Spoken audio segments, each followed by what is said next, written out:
బజ్జీలు. చూడండి ఫ్రెండ్స్, అన్ని మాకు ఇష్టమైన ఐటమ్స్. ఆలుగడ్డ బజ్జీ, ఉల్లిపాయ పకోడీ, ఎగ్ బజ్జీ, మిరపకాయ బజ్జీ. అక్కడే మిరపకాయ బజ్జీ టేస్ట్ చేస్తాం.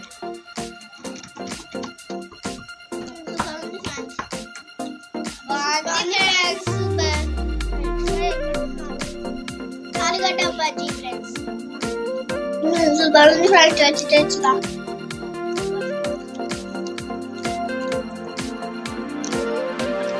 పకోడీ